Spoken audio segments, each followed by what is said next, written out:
కాదు పాపం వీళ్ళు వయసు పెరిగింది, వాళ్ళకి వయసు పెరిగింది కాబట్టి మళ్ళీ అదే జోడి మళ్ళీ బాగుంటుంది. హీరోయిన్ గా చేసే అవకాశం వస్తుంది ఈ టైంలో కూడా అనేసి మళ్ళీ వాళ్ళతో చేస్తాం, కొంచెం ఆవిడకి ఇబ్బందిగా ఉందేమో తెలియదు మరి. ఇప్పుడు నాతో అలా ఫీల్ అవుతున్నావు నువ్వు?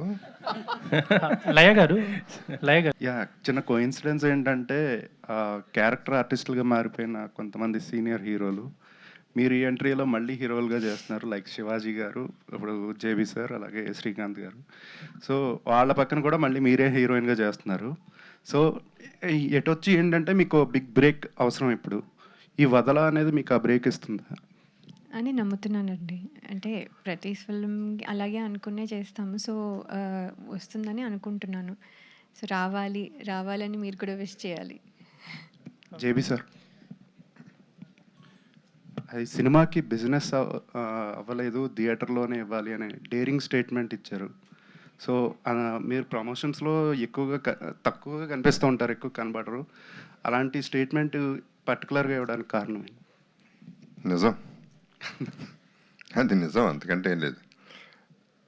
అది అంటే ఉన్న విషయం చెప్పాను. దీన్ని బట్టి మీరు అర్థం చేసుకోవాల్సింది ఏంటంటే, అఫ్కోర్స్ ఇటువంటి సినిమాలు బయర్స్ ముందుకు రాకపోయినా we want prove a point. మా సత్తాతోనే, ప్రొడ్యూసర్ సత్తాతోనే ఈ సినిమా మళ్ళీ దాని డబ్బు చేసుకుంటుందని నమ్మకం ఆయనకు ఉంది. ఎస్పెషలీ ఆయన ఒక్కడికి గట్టిగా ఉంది.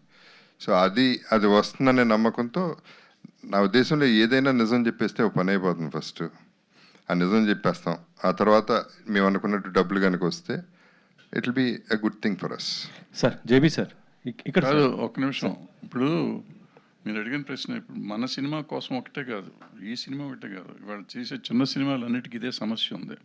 అన్ని సినిమాలకు సంబంధించి ఆయన మాట్లాడింది కూడా, మన సినిమాకి మనం రిలీజ్ అంటున్నాం, ఆల్మోస్ట్ అన్ని సినిమాలు ఇట్లాగే చేస్తున్నారు. సో మేజర్గా తీసేవాళ్ళు అందరికీ కూడా ఒక మెసేజ్ వెళ్ళినట్టు, ఒక రకంగా చెప్పాలంటే. సార్, తర్వాత ఇందాక అడిగారు మీరు, ఏంటి లయ గారిని అడిగారు, పండగ పుట్ట కూడా పాత మొగుడేని అన్నట్టు, కొత్తగా వచ్చినా కూడా ఇప్పుడు మీ ఇల్లు ఏంటండి అన్నట్టున్నారు. కాదు పాపం వీళ్ళు వయసు పెరిగింది, వాళ్ళకి వయసు పెరిగింది కాబట్టి మళ్ళీ అదే జోడి మళ్ళీ బాగుంటుంది. హీరోయిన్ గా చేసే అవకాశం వస్తుంది ఈ టైంలో కూడా అనేసి మళ్ళీ వాళ్ళతో చేస్తాం, కొంచెం ఆవిడకి ఇబ్బందిగా ఉందేమో తెలియదు మరి. ఇప్పుడు నాతో అలా ఫీల్ అవుతున్నావు నువ్వు? లయ గారు సార్, జేబీ సార్, సార్ ఇటీవల మీకు ఒక డైరెక్టర్ మళ్ళీ హీరోగా చేయమని ఒక స్టోరీ చెప్పారని, కానీ మీరు తిరస్కరించారనేసి తెలిసింది. ఏంది సార్? నాకు గుర్తులేదమ్మా, ఎవరో చెప్పండి. ఎవరో ఒక పెద్ద డైరెక్టరే వచ్చి చెప్పారని, కానీ నేను ఇప్పుడు ప్రస్తుతం అయితే హీరోకి ఎట్టి పరిస్థితులు చేయను, మంచి మళ్ళీ అట్లా బ్యాక్ స్టెప్ చేయను, ఇలా మంచి క్యారెక్టర్లు వస్తున్నాయి కాబట్టి ఇవే చేస్తాను అనేసి అన్నారని అయితే విన్నాను నేను. అంటే డైరెక్టర్ వెంటనే ఇది క్యారెక్టర్ అండి, హీరో కాదని చెప్పుంటే అయిపోయేది కదా. జేబీ సార్ మీదే దృష్టి, అంటే మిమ్మల్ని లీడ్ చేసుకునే స్టోరీ రాశారు, మీరే హీరో అనేసి. కంగ్రాచులేషన్స్ ఆల్ ది వదల టీమ్. సార్, చాలా బాగుంది. Let me complete. ఒక్క నిమిషం సార్ ఆన్సర్ చెప్పలేదు సార్.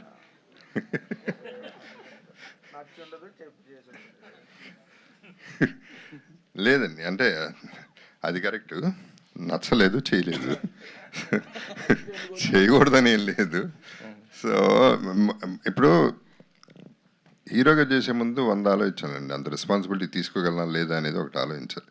ఇప్పుడు ఇందాక ఆయన క్వశ్చన్ అడిగారు, పెద్ద సినిమాకేమో అంటే నేను ఆయన చెప్పిన డైలాగులు అయితే నేను ఎప్పుడు చెప్పను, గుండె మీద చేసుకుని చెప్తున్నాను. ఇవన్నీ ఇట్లాంటి పెద్ద డైలాగులు నేను వదలను. ఆ సినిమాకి చెప్పడానికి రీజన్ ఏంటంటే, ఫ్రాంక్గా చెప్తున్నాను, I love my character.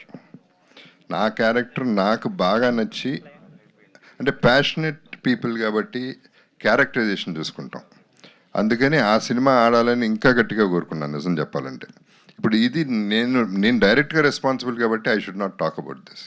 So ఇప్పటికీ నేను మంచి క్యారెక్టర్స్ అయితే అది ఏ రకంగా చేస్తానికి రెడీగా ఉన్నా. I'm looking for a good characterisation for my personal satisfaction, not only remuneration point of view, not only అన్ని secondary. I want to enjoy my performances nowadays. Laya గారు